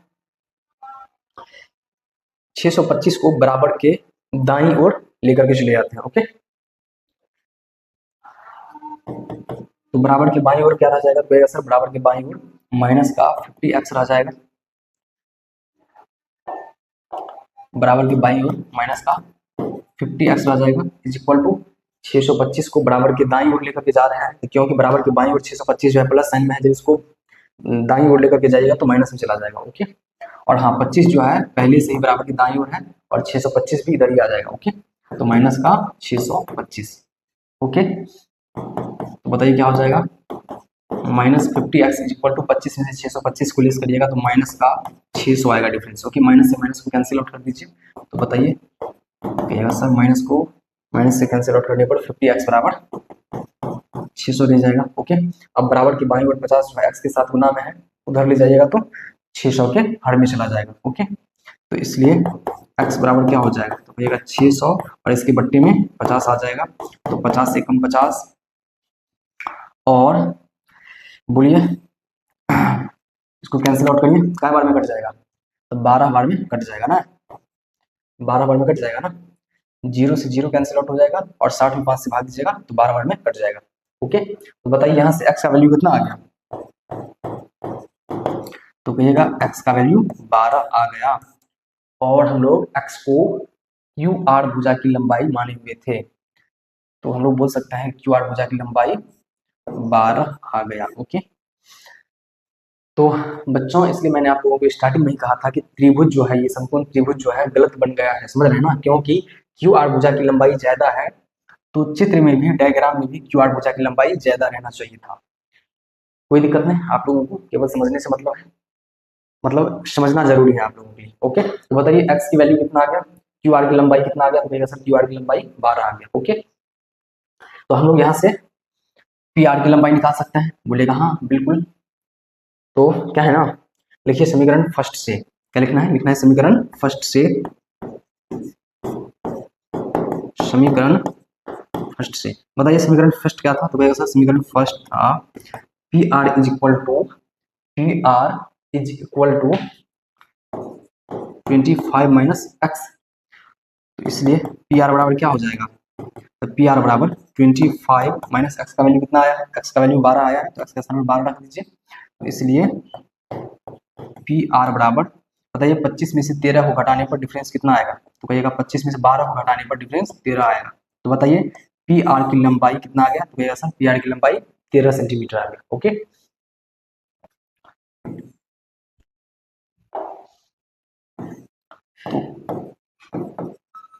पी आर की लंबाई 13 सेंटीमीटर आ गया। ओके, तो 5 12 13 ट्रिपलेट भी है, आप लोग इसे डायरेक्ट भी याद कर सकते हैं। तो इसका जो है स्क्रीनशॉट ले लीजिए। अब हम लोग साइन पी कॉस पी तथा tan पी का मान निकालेंगे। ओके,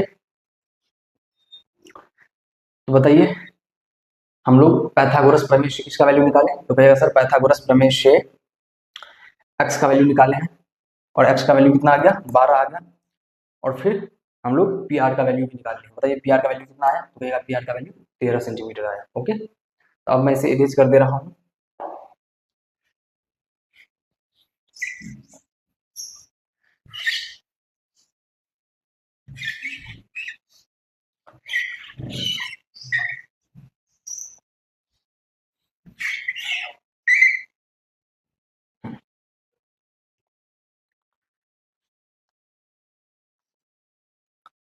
तो अब जो है साइन पी का मान निकालना है, तो लिखिए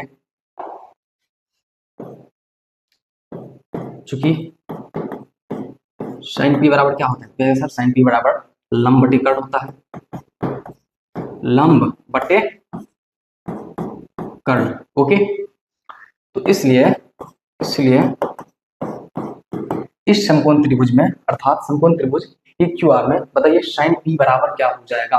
तो कहिएगा सर क्योंकि पी भुजा के जस्ट सॉरी पी कोण के जस्ट सामने का भुजा क्यू आर भुजा है, तो इसलिए कोण पी के अनुसार क्यू आर भुजा इस समकोण त्रिभुज का लंब हो जाएगा और ये पी क्यू क्या हो जाएगा आधार हो जाएगा। कर्ण तो फिक्स ही रहता है, तो क्योंकि कोण पी के अनुसार क्यू आर भुजा क्या है लंब है, इसलिए लंब के स्थान पर क्यू आर दे दीजिए अपॉन कर्ण के स्थान पर पी आर दे दीजिए। ओके,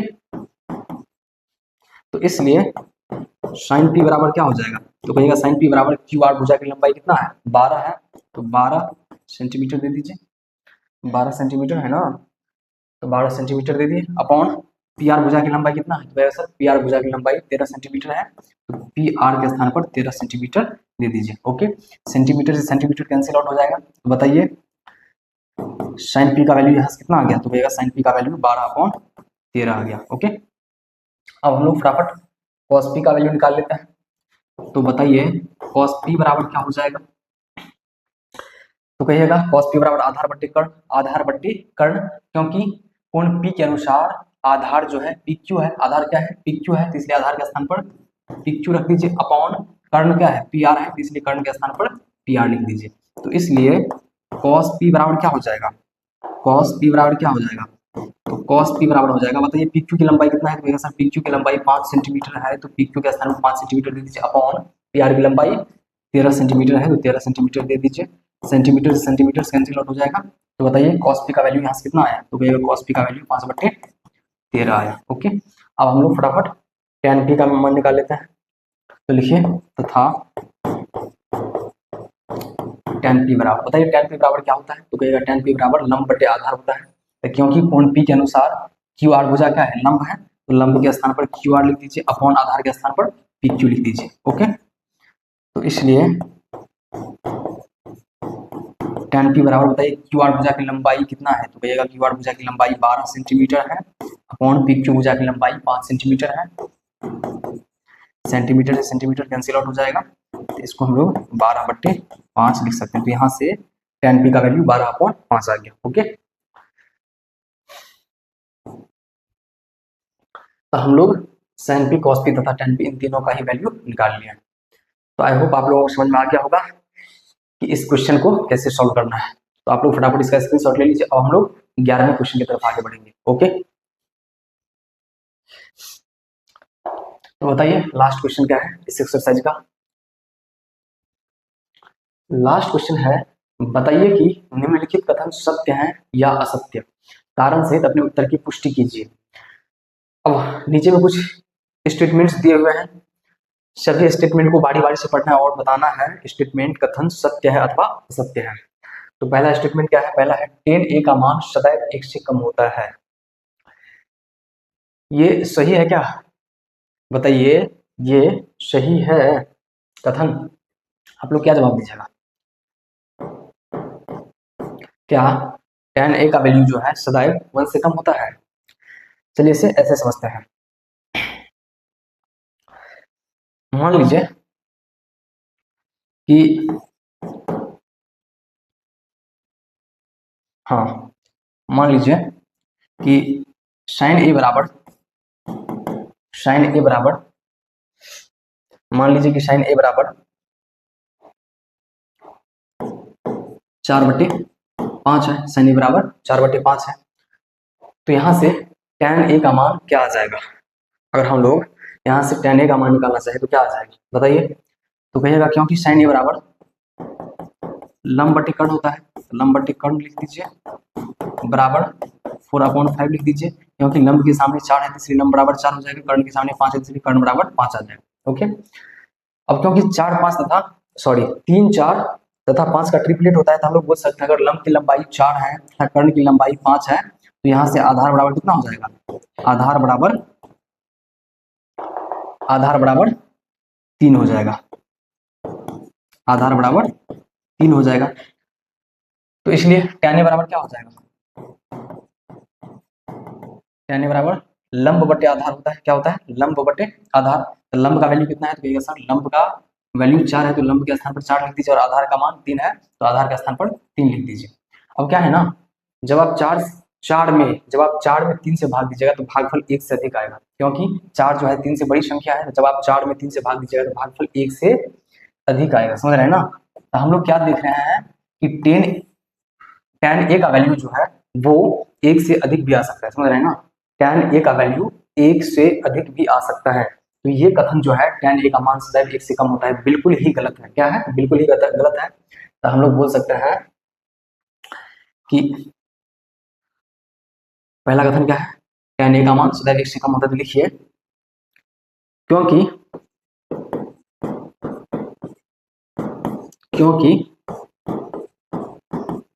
tan a का मान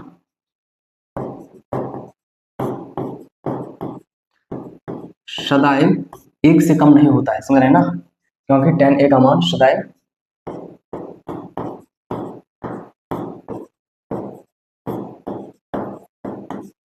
नहीं होता है, इसलिए दिया गया कथन बिल्कुल भी असत्य है। इसलिए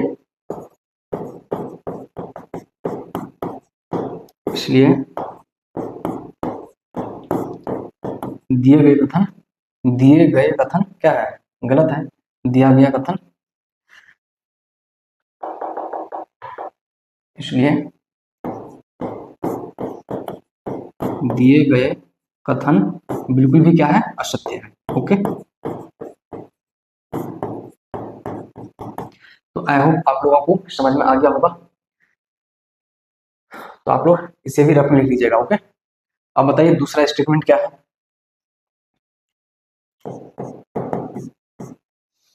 दूसरा स्टेटमेंट है कोण ए के किसी मान के लिए sec a बराबर 12/5 हो सकता है क्या? बताइए, कोण ए के किसी मान के लिए sec a बराबर 12/5। अब एक बात बताइए, sec a बराबर क्या होता है? sec a बराबर क्या होता है? तो कहिएगा सर sec a बराबर होता है कर्ण बटे आधार। कर्ण बटे आधार क्या होता है? कर्ण बटे आधार। अब क्योंकि लंब आधार कर्ण इन तीनों में ही सबसे अधिक वैल्यू किसका होगा? तो कहिएगा सर कर्ण का होगा। लंब आधार तथा कर्ण इन तीनों में ही सबसे अधिक वैल्यू कर्ण का होगा। और हाँ, सबसे अधिक वैल्यू कर्ण का दिया भी है। देखिए ना, कर्ण का वैल्यू जो है वो अधिक दिया भी है और आधार का वैल्यू कर्ण का अपेक्षा कम दिया है। तो हम लोग बोल सकते हैं हाँ sec a का मान जो है 12/5 आ सकता है, समझ रहे हैं ना? sec a का मान 12/5 आ सकता है, हो सकता है, इसलिए ये कथन बिल्कुल भी सत्य है। ओके, ये कथन बिल्कुल सत्य है। एक बार फिर से समझिए, sec a बराबर कर्ण बटे आधार होता है, क्योंकि cos a बराबर आधार बटे कर्ण होता है और ये sec a जो है cos a का रेसिप्रोकल है, इसलिए sec a बराबर कर्ण बटे आधार होता है। क्योंकि लंब आधार तथा कर्ण इन तीनों में ही सबसे अधिक वैल्यू कर्ण का होता है और यहाँ पर कर्ण के स्थान पर अधिक वैल्यू दिया भी है, किसकी अपेक्षा? आधार की अपेक्षा। तो हम लोग बोल सकते हैं कि sec a का मान 12/5 आ सकता है, समझ रहे हैं ना? ये कथन सत्य है। अब चलिए तीसरा कथन देखते हैं क्या है। cos a कोण a के कोसेकेंड के लिए प्रयुक्त एक संक्षिप्त रूप है। कोण a के कोसेकेंड के लिए प्रयुक्त एक संक्षिप्त रूप है। हाँ ये सही है, मैंने आप लोगों को फर्स्ट क्लास में ही बताया था कि कोसेकेंड ऑफ a को समझिए। हाँ, कोसेकेंड ऑफ a को cos a लिख सकता है। ओके, तो आसानी से अध्ययन करने के लिए आसानी से समझने के लिए क्या करते हैं, इसके शॉर्ट फॉर्म का अध्ययन करते हैं, समझ रहे हैं ना। ये sorry sorry sorry sorry sorry sorry यहाँ पर मिस्टेक हो गया। कोस सेकेंड का शॉर्ट फॉर्म कॉसेक है, कोस सेकेंड का शॉर्ट फॉर्म क्या है, कोसेक है। ओके, तो ये कॉस ए जो है कोसाइन का, कॉस ए जो है ना, कॉस ए जो है कोसाइन ऑफ ए का शॉर्ट फॉर्म है। सुन लीजिए, ये कॉस ए जो है, इसे मैं यहाँ पर लिख दे रहा हूँ, एक सेकेंड इसे मैं इरेज कर दे रहा हूँ। हाँ, तो क्या है कि कॉस ए जो है ना, कॉस ए जो है, कॉस ए जो है वो कोसाइन ऑफ ए का शॉर्ट फॉर्म है, कोसाइन ऑफ ए का शॉर्ट फॉर्म है। लेकिन यहाँ पर क्या कहा गया है कि कॉस ए जो है कोस सेकेंड ऑफ ए का शॉर्ट फॉर्म है। तो कथन जो है, स्टेटमेंट जो है बिल्कुल असत्य है, क्योंकि कॉस ए कोसाइन ऑफ ए का क्या है, शॉर्ट फॉर्म है, और यहाँ पर क्या दिया हुआ है, कोस सेकेंड ऑफ ए। तो ये कथन क्या है, बिल्कुल गलत है, समझ रहे हैं ना। कथन गलत है, क्या हो जाएगा, असत्य हो जाएगा। ओके, तो cos ए कोसाइन ऑफ ए का शॉर्ट फॉर्म है, लेकिन यहाँ पर कोस सेकेंड ऑफ ए दिया हुआ है। अच्छा बताइए, कोस सेकेंड ऑफ ए का शॉर्ट फॉर्म क्या होता है, तो कहेगा सर कोस सेकेंड ऑफ ए का शॉर्ट फॉर्म कॉसेक ए होता है। क्या होता है, कॉसेक ए होता है। ओके, तो तीसरा का बताइए कथन क्या है, असत्य है, सत्य नहीं है। ओके, तो चलिए अब हम लोग फटाफट चौथा स्टेटमेंट को देखते हैं। बताइए चौथा स्टेटमेंट क्या है, इसे मैं इरेज कर दे रहा हूं, अगर आप लोग चाहें तो इसका स्क्रीनशॉट ले सकते हैं।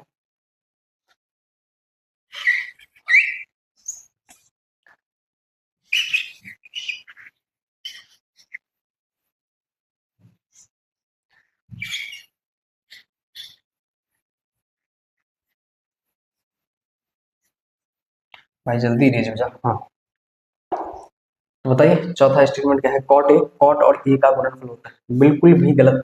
कॉट ए जो है कॉट और ए का गुणनफल नहीं होता है, समझ रहे हैं ना। कॉट ए जो है कॉट और ए का गुणनफल नहीं होता है।